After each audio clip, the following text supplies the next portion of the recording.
guys, welcome to another Oh God, school is starting again! August. As we live through our life and continue on this long stream of what the heck am I doing here, we develop certain fears. I have arachnophobia. Other people have fear of long words, or a fear of beds, or the fear of the sun. If there is such a fear as that. There was at least one thing I feared at school.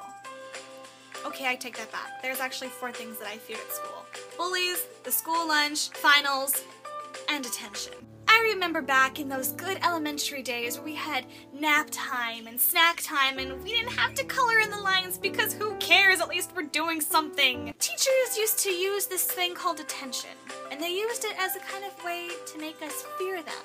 They would hold it over our heads like a threat, like calling our parents or sending us to the principal's office or taking us out to have a little private chat outside of the classroom. They used to use that detention fear, and that actually got me.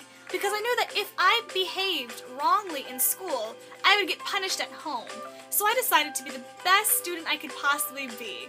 I would turn in my homework on time, I would be nice to the teachers, I wouldn't cause any trouble or fights, I'd clean up after myself. I was the teacher's pet. You know that kid who goes to Starbucks and picks up their teacher's coffee? Yeah, I was that kid. And let's just say that actually helped me get a good grade on some of my tests. And let me tell you, I got really good grades in my Hawaiian language class, not because I did well in that class, it was because I was nice to the teacher.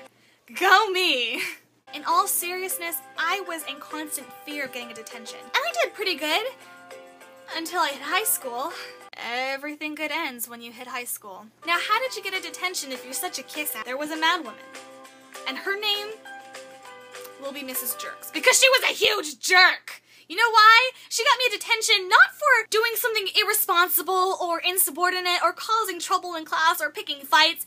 I got a detention for following the wrong dress code.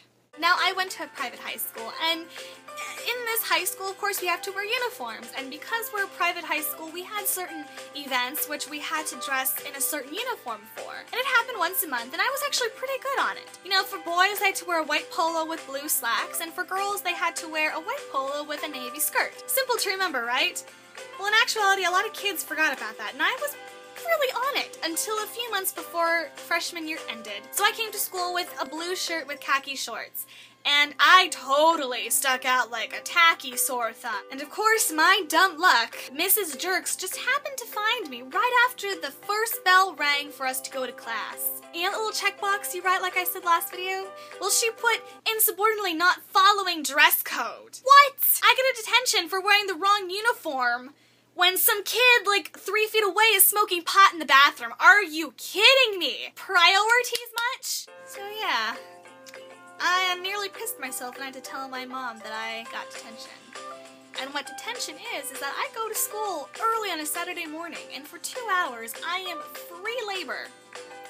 I am used as free labor to do whatever the people running detention want me to do. If it's scraping gum off of sidewalks, if it's kicking rocks back off the sidewalk, if it's picking dead leaves off from the campus grounds, they'll have me do whatever. It's free labor, guys! So for today's discussion down in the comments below, did you have a horrible detention experience? Did you have any stupid reason why you got detention? What was the worst thing you had to do in detention? Did you actually go and serve detention, or did you just skip it like a lot of other kids in my class that did? Why do I follow rules when everybody else doesn't? I'll be back next week with another installment, and I'm finally caught up with it. I'm terrible at this uploading on time stuff, but I hope to do better. I'll see you next time with another episode of this series.